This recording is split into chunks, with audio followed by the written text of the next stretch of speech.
Generally देखें तो multi bagger stocks को आइडेंटिफाई करना ज़्यादा कठिन टास्क होता है। इसलिए हम चाहते हैं कि हम एक मल्टी बैगर स्टॉक्स में इन्वेस्ट करते हैं जिसके वजह से भविष्य काल में हमको सब्सटैंशियल रिटर्न मिलते हैं, जैसे नेक्स्ट HDFC बैंक और कि नेक्स्ट TCS, क्योंकि यह कंपनीज तो blend of growth potential, market stability और कि अपॉर्चुनिटीज़ ऑफ वैल्यू क्रिएशन भी इन्वेस्टर के लिए ऑफर करते हैं।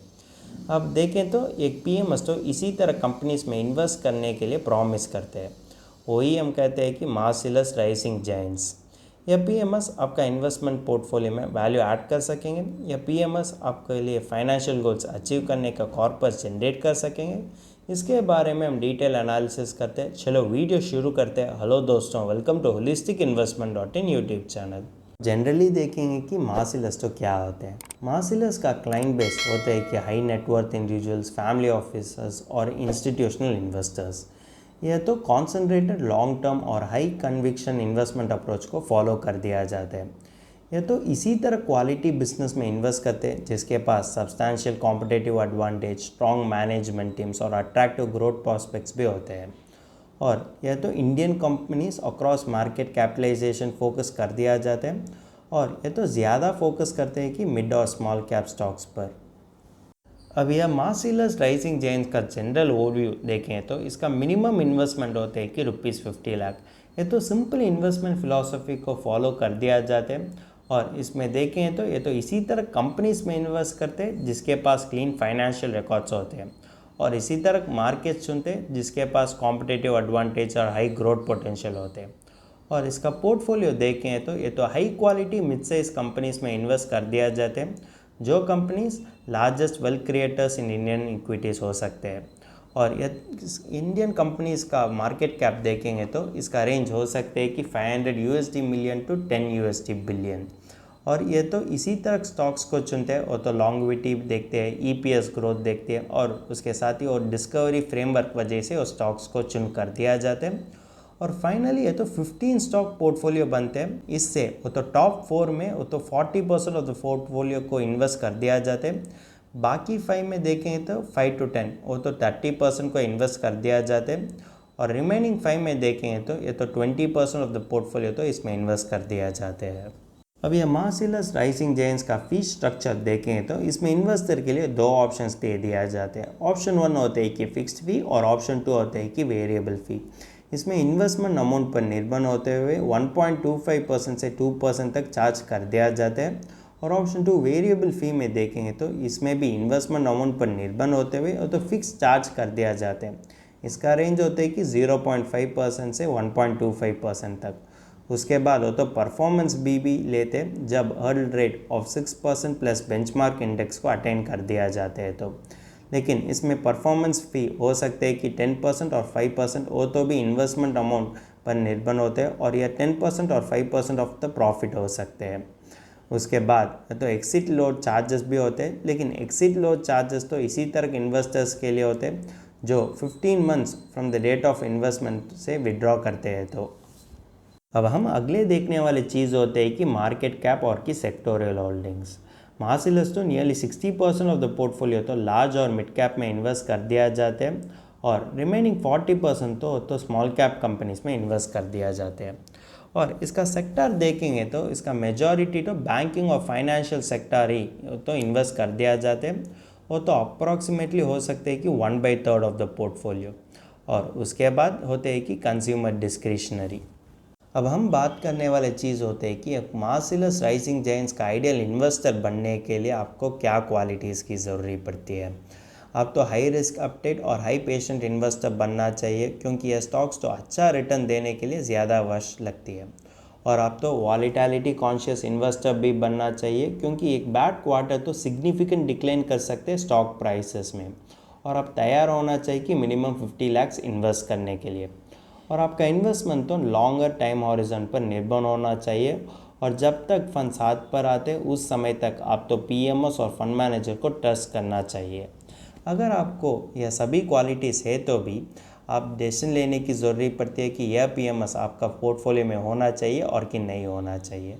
इसकी जवाब मैं फर्दर एनालिसिस में वजह से आपको मिल जाएगी या फर्दर एनालिसिस वजह से आपको बेटर इंसाइट्स भी मिलते हैं आप किसी तरह PMS को चुनना चाहिए। अब हम देखते हैं कि ये मार्सिलस राइजिंग जायंट्स किसी तरीके से कंपनी का स्टॉक्स चुनते हैं और इसका फिल्ट्रेशन प्रोसेस के बारे में स्टेज 1 में देखें तो ये तो इसी तरह कंपनीज चुनते हैं जिसका मार्केट कैप हो सकते हैं कि 500 मिलियन यूएस डॉलर से 10 बिलियन यूएस डॉलर्स तक।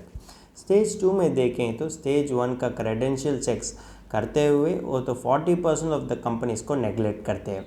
रिमेनिंग 60% ऑफ द कंपनीज तो ये तो revenue growth, margin improvement, working capital, asset turns, ROC, cash generation, ये सभी क्राइटेरिया को देखकर वो तो इसी कंपनीज चुनते हैं जिसके पास रैपिडली और सस्टेनेबल ग्रोथ पोटेंशियल हो सकते हैं। इसके कारण ये तो 50% ऑफ द कंपनीज को नेगलेक्ट करते हैं। और स्टेज 4 में देखें तो रिमेनिंग कंपनीज के लिए एक्स्ट्रा एविडेंस लेने के लिए वो तो रिव्यू करते हैं कि annual reports, conference calls, management interviews और अदर पब्लिश मटेरियल्स को भी रिव्यू करते हैं। इसके कारण वो तो टॉप 10% कंपनीज का स्टॉक्स के पर ज़्यादा फोकस रखते हैं।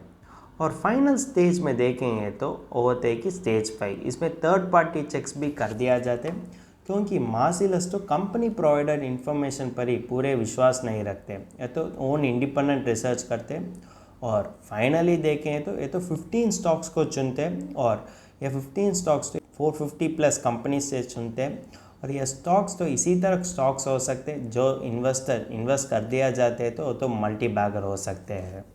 इस समय हम यह मार्सिलस राइजिंग जायंट्स के साथ वो बेंचमार्क इंडेक्स को कंपेयर करते हैं, लेकिन उससे पहले हम एक जनरल फैक्ट देखेंगे।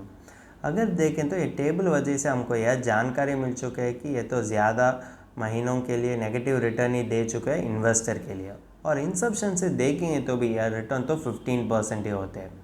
अब हम कंपेयर करते हैं कि यह रिटर्न्स और बेंचमार्क रिटर्न्स के साथ अगर यह परफॉर्मेंस देखें तो पीएमएस तो BSE 500 TRA बेंचमार्क से ज़्यादा कम ही इन्वेस्टर के लिए रिटर्न दे चुके हैं। और इंसेप्शन से रिटर्न देखेंगे तो भी यह तो बेंचमार्क इंडेक्स से ज़्यादा कम होने के कारण यह तो उतना अट्रैक्टिव नहीं होते इन्वेस्टर के लिए, क्योंकि इन्वेस्टर तो एक्स्ट्रा पैसा यह कारण के लिए देते क्योंकि यह तो इन बेंचमार्क को बीट करने के लिए, लेकिन यह पीएमएस के लिए पोटेंशियल नहीं होते कि यह बेंचमार्क को बीट करने में। और इसमें ज़्यादा ड्रॉ डाउन भी होते हैं, यह तो अच्छा साइन नहीं होते एक गुड पीएमएस में। और परफॉर्मेंस देखेंगे तो भी बेंचमार्क इंडेक्स से यह तो कंसिस्टेंटली अंडर परफॉर्म करने के कारण इन्वेस्टर के लिए वो तो आइडियल चॉइस नहीं होते वो इन्वेस्टमेंट पोर्टफोलियो में।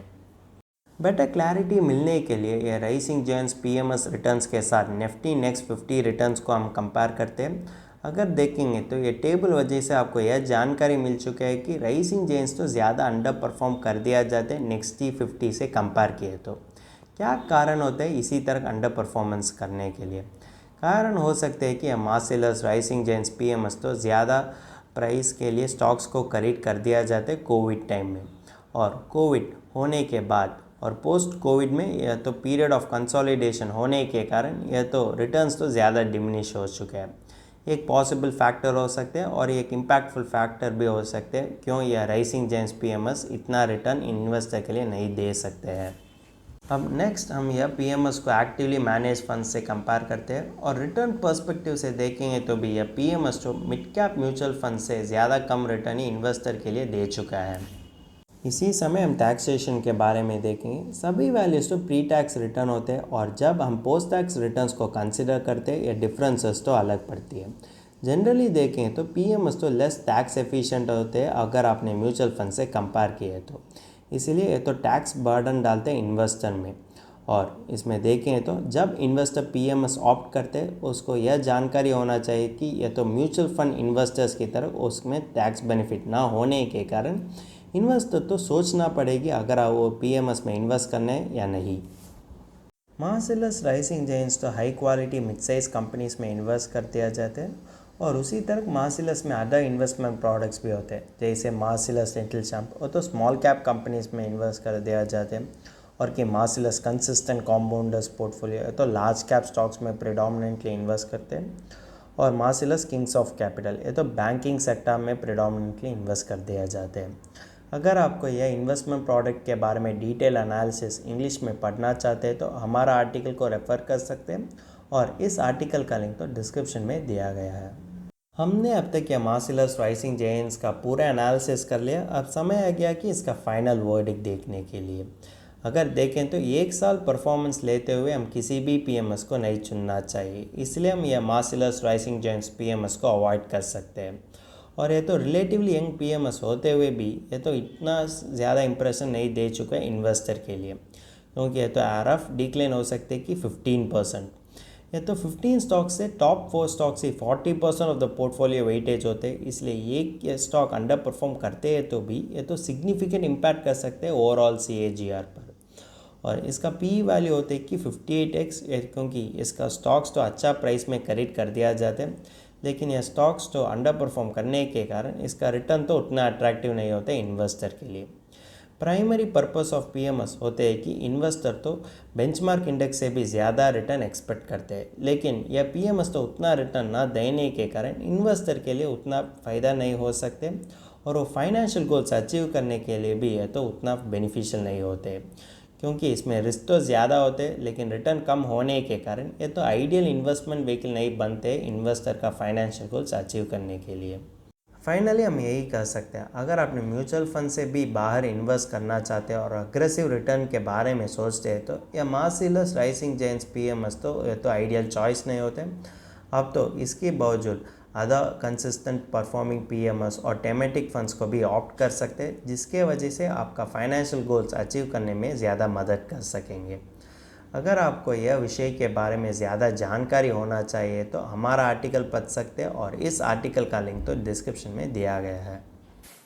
अगर तुमको इस टॉपिक में और कोई अदर फाइनेंस और इन्वेस्टमेंट रिलेटेड टॉपिक में संदेह है तो हमारा फाइनेंशियल एक्सपर्ट के साथ अपॉइंटमेंट बुक कर सकता है। अपॉइंटमेंट का लिंक डिस्क्रिप्शन में दिया गया है। और फिर इन्वेस्टमेंट के बारे में और फाइनेंस के बारे में तुमको ज़्यादा बताना चाहिए तो हमारा लाइव वेबिनार अटेंड कर दीजिए। वेबिनार का लिंक भी डिस्क्रिप्शन में दिया गया है। वेबिनार एब्सोल्युटली फ्री है। इस वीडियो तुमको पसंद है तो लाइक कर दीजिए, फ्रेंड्स के साथ शेयर कर दीजिए और ज़रूर सब्सक्राइब कर दीजिए। धन्यवाद।